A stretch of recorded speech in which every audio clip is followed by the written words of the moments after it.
Okay, a big warm welcome to all of you. Thank you. It's an absolute sort of honor to be here with each one of you. Would love to know your stories. So, in creative fields, the phrase multidisciplinary, however cliched it may be, really creates a world of opportunities. And I think in this particular case, it's created a multitude of opportunities. The lines are blurred, and that's what defines the reality of the design world today. Having had my own personal journey, with a background in architecture and then moving on to content and communications instead, this theme is really very close to my heart. Most designers today, even though from diverse design backgrounds, are exploring art, interiors, lighting, furniture, sculpture, everything. Some go through a formal training before making that shift, while others just start. It's been driven by instinct, passion. So, in a world where everything is multidisciplinary design and everyone exploring more than just that one discipline, we are here to discuss multi-hyphenate practices in design. So, I'm going to quickly start with each one of you. Please share your personal journey or point of view as to how you started and diversified into product design. I think all of us as a designer have a desire about wanting to do something which belongs to yourself, which sort of connects to you either from your past or the dream, and somehow put it across in a platform where it would speak to people or connect to people, mainly into their spaces, have a aspiration of a particular perspective, which could be any one of us or whoever the designer is. And I think that also has a great deal of satisfaction because it has no sort of a barriers. To come to that level of understanding, I think we go through all layers of experiences and then come to a conclusion. Oh, if I would love to design an object, what are the parameters? What is the quality I would like to maintain? The integrity in terms of involvement, your emotions to it. And if that becomes something like an object which belongs to somebody or can belongs to somebody and speaks and aspire, why not? And I think that's where it sort of starts with me or with most of us, I suppose. So that's my journey. I've been working about object designs for a longest period of time, but to come to that confident sort of a level, it takes time, I suppose, with people like me. And then you constantly be at it to produce something which actually defines all the parameters I have just mentioned about. And like I said, the satisfaction or the joy you feel is the ultimate thing. And once that's started happening to you and connects with you, I think you are on the verge of producing objects which are speaking about your aesthetics, your story, your version of like vision. So yeah, it started recently with us. We've been working. When I say we, of course, team. Um, we can't do single-handedly everything. We started. I belongs to my village called Dudhalwadi, and Wadi is something called the settlement of an objects, like few objects or few homes. So I thought of putting Wadi as the name. Otherwise, I do have a practice called Mangesh DL or Lungare. So it started recently, and now I feel still anxious to put it across as a product line, but we are almost there. You're there. Tanya, what about your story? So I'm a misfit here. I'm a graphic designer who's recently got into products. And it's a big leap, but I think it actually happened quite organically and it feels really natural to me. And I feel like doing products which are working with craft and creating something physical to put out there in the world for people to engage with objects of beauty that have stories to tell feels very natural, and it feels like all the dots are connecting now. So my journey, actually, I grew up literally in a studio, karkhana kind of environment. My mom is a glass sculptor. So our garage was a studio with a kiln and with welding machines, and my mother was working with her hands all her life and still does. And early years was spent in a textile printing factory where my mom worked, belonged to my aunt. And so the smell of ink and seeing, fabric being brought alive through block printing was my first memory when I fell in love with the smell of ink. And then I went on to actually study art, and I did sculpture and then printmaking, and finally came into graphic design. And graphic design is really about storytelling, and you use, the most basic design tools of color and composition and typography to tell beautiful stories. But I think what was missing, I think for me, was like the physicality of working with my hands, which is what I used to do as a sculptor. So 25 years into my design practice, I felt like I needed to go back into the initial calling. And I think I'd kind of forgotten to work with my hands myself. So the other thing to do was to work with people who work much better with their hands, which is with the craftspeople. And so it's really been a really rewarding journey. I think I've worked with, so my husband's an architect, closer. So my husband's an architect, and we share a design studio. So there's been a lot of osmosis. So Sandeep and I collaborate on products. There's been a lot of osmosis between both our practices. I've seen how the way I work with color and the way I think about communication and graphics has infused his design practice, and the way he thinks spatially and with materials has infused mine. So the journey into products has been a collaboration. So we've done, some carpets with Jaipur rugs. I've had to learn about hand knotting. We've just worked with concrete and wood for a bench that we've designed. And with each product that we do, it's a new learning. But I'm loving the fact that we are, I'm getting to create physical products that people can engage with, and is there. There's a physical presence to it. You can touch it, you can feel it, and it makes you feel something. And that's really rewarding. I can see the experience. We can literally hear it in your voice.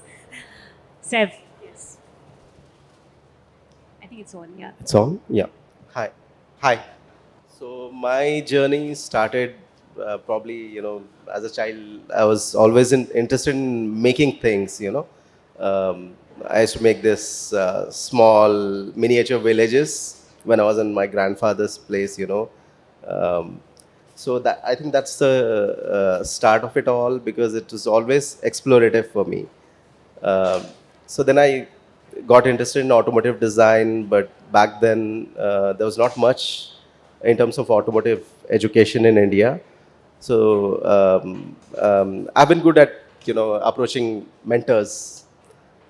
So I spoke to a lot of people, and they suggested, why don't you get into a basic design discipline, and then then you can pursue automotive design abroad.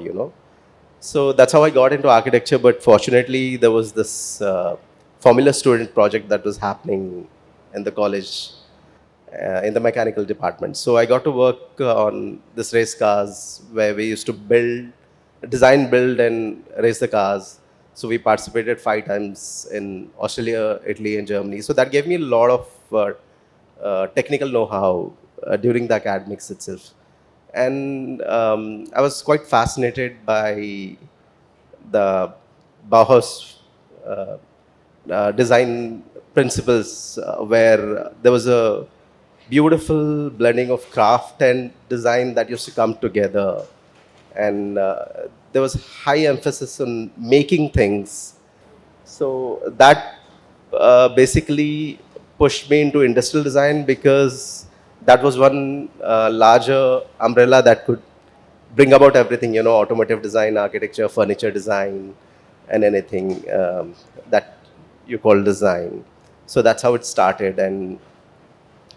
And part of that is, the challenge is reinventing yourself from time to time, So when you venture into a new project which demands new kind of understanding, so there's always a lot of technology that we have to work with, So when I started, for instance, doing lamps were very analog. Then the digital lamps came up, where you have a lot of electronics that are involved, with touch sensors, dimmers, and light saving and whatnot, So with every project, there's a lot of learning that you have to do. So that's how I do what I do. Working? It's not on. Is it on? Yes, it is. Okay. Hi. I'm trained as an architect and educated in the Netherlands with education that's quite technical, but also quite focused on urban design. So yeah, already from I think my background and education, I'm quite multi-hyphenate was the title, yes.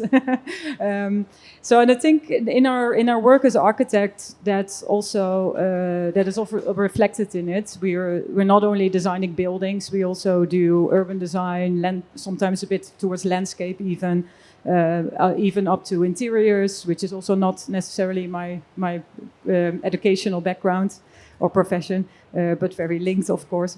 Up to even sort of spatial identities that we develop for buildings or neighborhoods. Our practice that we also called site practice. There's not the word architecture in there necessarily. It's already sort of trying to capture the different aspects or different things we do in our work, and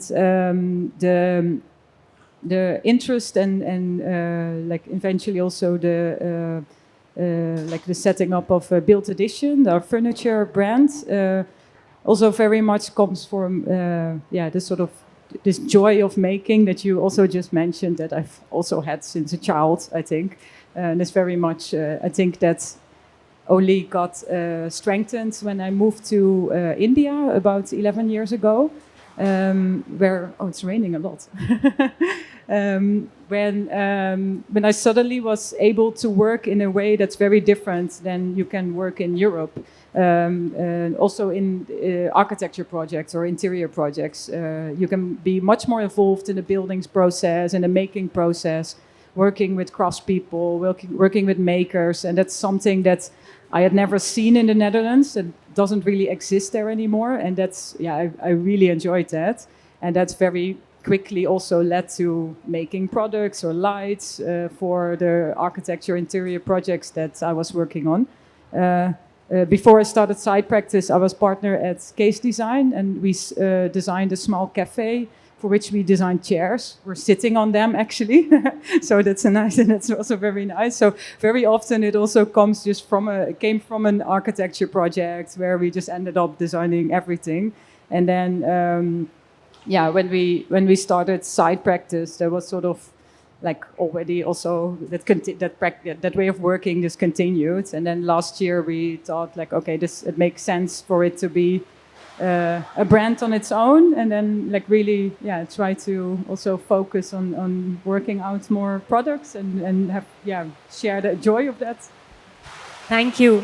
That's I can see this sort of shared love for design and that creative pursuit, emerging.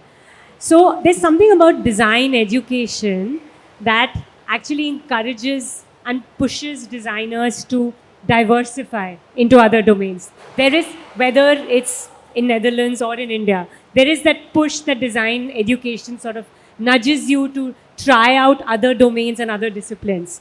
Anish Kapoor, the famous artist, said that often not knowing is better. So how does a formal training in design and not knowing about this particular discipline, in this case product design, inform your process, your design process? Well, I think if you're trained as a designer or work as a designer, you also develop a way of thinking. And whether you're a fashion designer, an architect, or I think there's something more essential that lies beneath that. That's like I think designers from all disciplines also understand each other and each other's way of working and thinking very well. So I think that's that lays at the base of it, I guess. And the second part of your question, How does the not knowing, the not knowing. does it encourage you to experiment more? Because Yeah, I think, we don't carry baggage. in all our work, both in product design, but also in our architecture projects, we're very, we rely a lot on collaborations, which in itself already, like, there's something unknown. And I've also learned to enjoy and trust that process of designing a lot and allowing for other people, other voices to participate in the design process. And I very much enjoy that also. And in architecture, that's maybe you're relying on inputs of clients, consultants, like all users even, all kinds of other people. And in product design, especially if you're designing products not for clients, but just on your own first before you bring it out in the world, we rely very much on the makers and artisans that we work with that produce it actually, and their input is really important. Their knowledge is also incredible, especially in India. We work with amazing artisans and that have this knowledge it's really generational very often, that they learn from their parents, uncles, and family. That really brings a lot of value, I think, to the products we develop. Thank you. Saif, what about you? For me, academics, I feel, was very restrictive in a way, because that's how education is, right? Like, I mean, like, you can only, in creative fields, you can only learn so much through academics. So that pushed me out of the, boundary to learn more and adapt and, do things. So that's that about, college education. So like Anne was telling, there's always something new which comes with every project. You have to adapt, and learn and do. So it's like a journey which goes on. It's like a new day every day, not knowing what's going to happen. Yeah. So it's more about autodidactic way of doing things than, you're not set in ways, because things are changing, trends are changing, the culture is changing, society is changing. So we have to be able to respond to that. I think, what you said about Anish Kapoor's quote, I think that really resonates with me, because I'm reading this lovely book called The Creative Way. And it's written by, I think he's a music producer, and he has this chapter called The Beginner's Eye. And that really kind of, at this juncture, really kind of rung true, because he talks about how, as creators, we should try and hold on to a beginner's eye and that sense of wonder of not knowing. And that allows for unexpected things to happen. And I think that for me, going from graphics to products, I feel it's quite been liberating, because I'm not limited by what I think will work or not work, and I'm embracing that naivety as a strength, and I think that's a wonderful thing. So I think a multi-hyphenated practice, I think, for me has kind of, in a sense, going into products has been sort of liberating, because I'm really coming into it from a fresh perspective. But having said that, I think that to the point that you made, Anne, about if you're a designer, you think in a certain way, and there are some fundamentals in our design training that kind of equips you, I think, to leapfrog from one discipline to the other. So if I think about myself as a graphic designer, the lens with which I approach products, like I work on my strengths of like understanding color in a very nuanced way, or working with composition or working with storytelling, because that's what, whether I'm designing a brand or a book, there's a narrative quality to what I do, and there's a story that we're telling which makes the user engage with the product, right? With the piece of graphic design. So with products as well, I think that comes into the way that informs the way that I approach products. So there's an interesting kind of mix between, having a, like, not knowing because I'm not trained as a product designer, and allowing myself to free fall and think, but at the same time, drawing from my strengths, playing to my strengths as a graphic designer, and bringing that layer into products. And so I do, I tend to think more two-dimensionally as a graphic designer, and that's where the collaboration with an architect is great, because Sandeep thinks spatially, I think more two-dimensionally, and the two come together in a very interesting conversation. So, yeah, I don't know if that answers your question. Completely does. Mangesh, what about you? I do believe formal education or not having formal education shouldn't make much difference. I'm from a background where I've seen people who are illiterate has a very good hand in what they do, right from the basic things of everyday life. We don't have proper education. They don't have proper education. And I think this is my belief, but sometimes we loses out the naivety or the spontaneity when you go through a very strict formal education, and that may reflect into your practice or the way you put across your design. It could be a concept, it could be a product. So on either hand,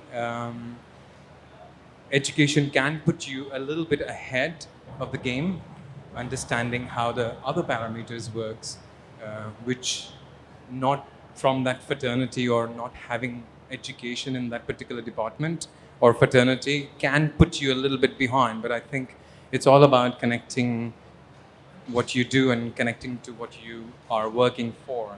And if you have that, it doesn't matter. Interesting. So, taking a cue from the earlier panel that we had about marketing and building brands, right? In this case, you have all of you have two different practices, right? How does branding play a role? Do you get confronted with questions like, so are you not practicing as an architect anymore? And how do you prioritize? How do you focus on one? How do you find the creative pursuit consistently, waking up every day, fighting battles on both fronts? If you could share some thoughts on how you have dealt with this in your practices, I think it'll be very useful for the audience. All honesty, I'm still contemplating, struggling probably to understand how to put it across myself or what I do as a brand.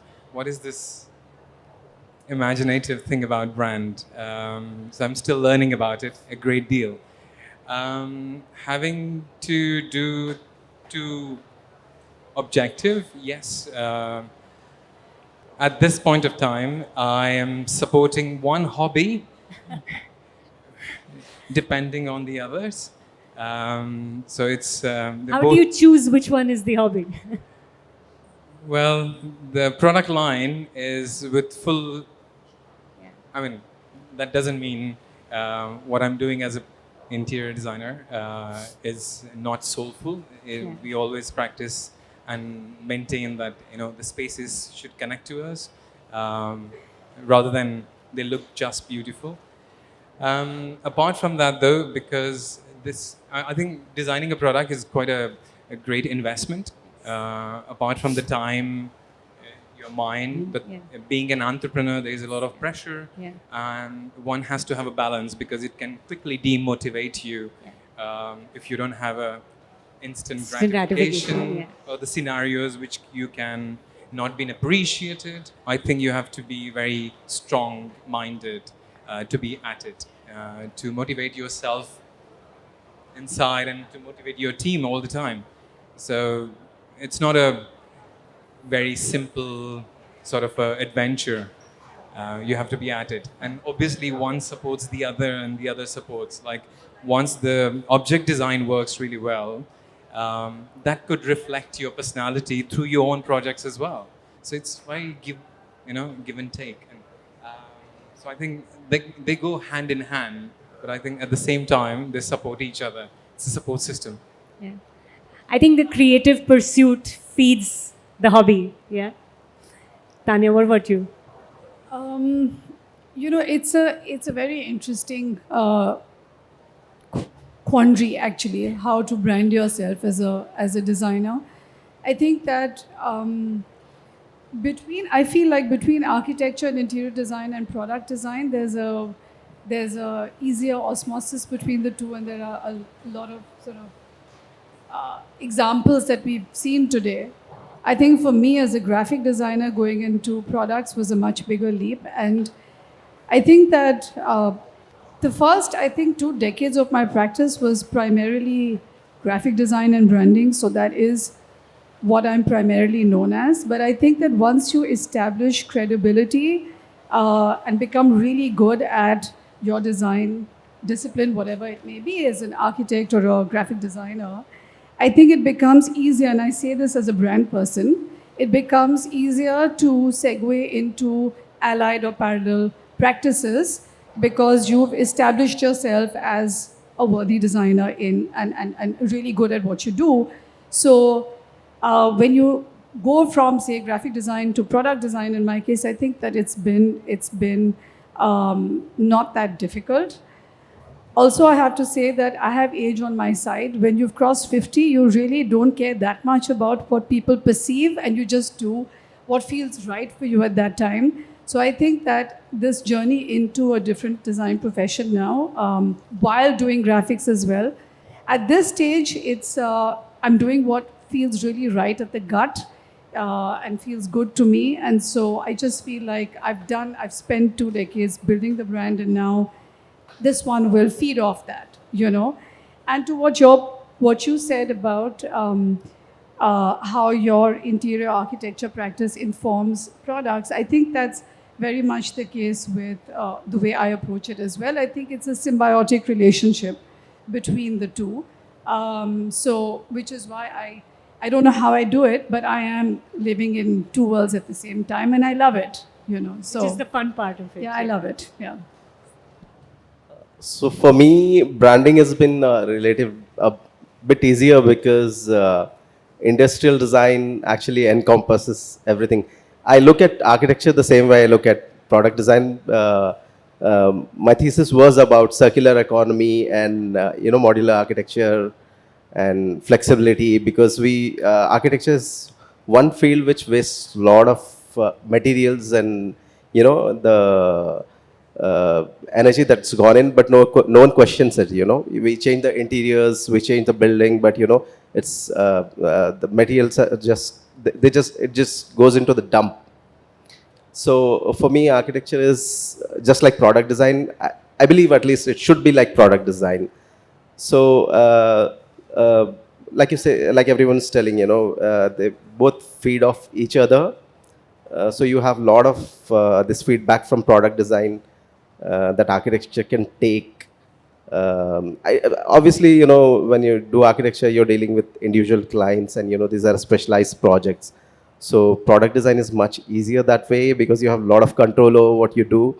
That's why it becomes a hobby, and it's more fun doing product design than architecture because the scale is less and more controllable.